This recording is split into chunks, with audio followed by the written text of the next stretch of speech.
Veamos, ¿con cuál empezamos? Ya sé. El microscopio electrónico de transmisión consiste fundamentalmente de un cañón de electrones, lentes condensadoras, una lente objetiva, lentes intermedias y una lente protectora. Todas sus lentes son magnéticas. He aquí un diagrama de su funcionamiento. En este, el haz sale del cañón de electrones. Pasa por una lente condensadora donde se filtra el haz para obtener un haz más monocromático. Luego este llega a la muestra, donde parte del haz es absorbido y otra parte lo atraviesa. Luego los haces pasan la apertura limitadora de campo, cuya función es seleccionar el tipo de haz que ha de pasar.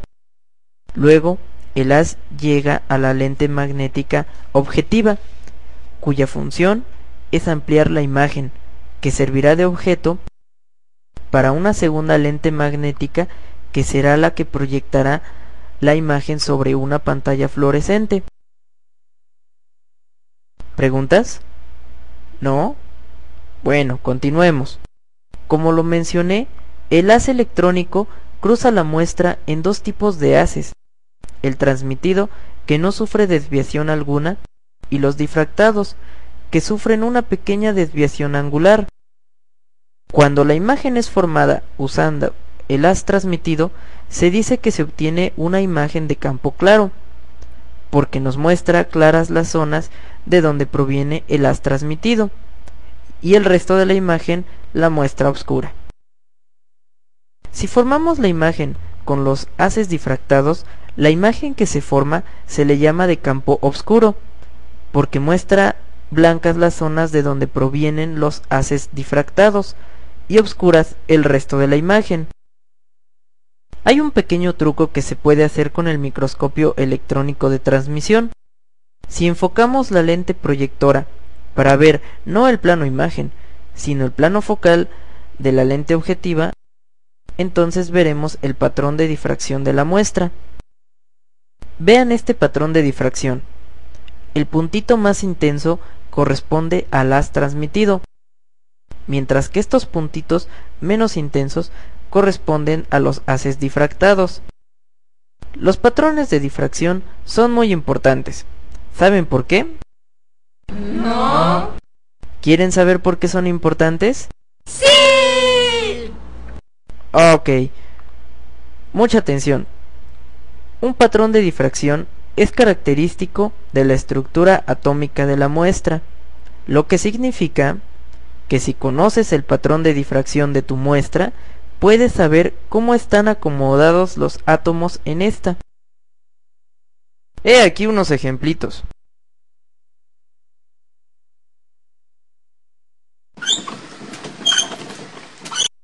Por cierto, apaguen las luces. Perdonen. En esta diapositiva tenemos la imagen de un patrón de difracción formado por una rejilla con una rendija, en este con 2 rendijas, en este con 5 rendijas y en este con 20 rendijas.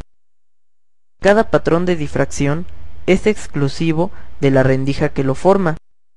Pasen a la siguiente diapositiva. Aquí vemos un patrón hecho con una rejilla cuadrada y aquí otro con una rejilla circular. Pero basta de rendijas comunes. Vean, este es el patrón de difracción formado por un cristal de sulfato de cobre. Este patrón de difracción es característico de los cristales. Este que ven aquí es producido por una fibra muscular y este tiene una historia muy bonita. Resulta que a mediados del siglo pasado, un grupo de científicos investigaba sobre la estructura del ADN. El modelo proponía una doble hélice en forma de escalera de caracol, pero hacían falta pruebas empíricas de esta teoría. Estas pruebas las encontró la destacada física Rosalind Franklin, quien, con su notable trabajo, demostró que la molécula de ADN efectivamente producía un patrón de difracción como este. Pero ya no perdamos el tiempo en detallitos. Pasemos al microscopio electrónico de barrido. En este, el haz sale del cañón de electrones y cruza una lente magnética condensadora, cuya función es concentrar aún más el ancho del haz. Luego, pasa a través de una bobina de barrido, que tiene la función de redireccionar el haz para barrer la muestra punto por punto. Después, varias cosas pueden sucederle a los electrones que llegan a la muestra. Estos pueden ser reflejados elásticamente sin pérdida de energía, pueden ser absorbidos y producir electrones secundarios de baja energía, y pueden ser absorbidos y producir rayos X. También pueden ser absorbidos y producir emisión de luz visible, y hasta se puede dar la creación de corrientes eléctricas dentro de la muestra. Todos estos efectos pueden usarse para producir una imagen, aunque lo más común es usar los electrones secundarios porque se presta a usarse con casi todo tipo de muestras.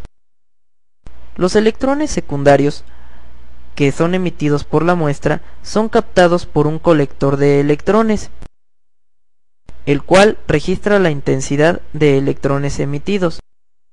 Después, con un sistema electrónico muy avanzado, se amplifica la señal y se proyecta con un cinescopio de TV. El cañón de barrido y el cinescopio de la TV están sincronizados, de modo que cada punto que se ve en la TV corresponde a un punto sobre la muestra. Vean qué buenas imágenes se pueden obtener con el microscopio electrónico de barrido. ¡Wow! Hay marcadas diferencias entre el microscopio electrónico de transmisión y el microscopio electrónico de barrido. Por ejemplo, el microscopio electrónico de transmisión puede aumentar una imagen hasta 200.000 veces, mientras que el microscopio electrónico de barrido solo puede aumentar una imagen hasta unas 100.000 veces. El microscopio electrónico de barrido forma imágenes con características tridimensionales, mientras que el microscopio electrónico de transmisión solo forma imágenes bidimensionales. Con el microscopio electrónico de transmisión es posible obtener el patrón de difracción de la muestra. En cambio, con el microscopio electrónico de barrido se puede formar una imagen con una amplia gama de señales como son los rayos X y los electrones Auger. Con el microscopio electrónico de barrido, el grosor de las muestras no es un factor importante, y con el microscopio electrónico de transmisión es imprescindible que las muestras tengan el mínimo grosor posible, ya que la imagen depende mucho de la cantidad de luz que atraviesa la muestra. En fin, podemos decir que ambos se complementan. Pues creo que se nos acabó el tiempo. Nos vemos mañana en la siguiente clase. ¡Sí!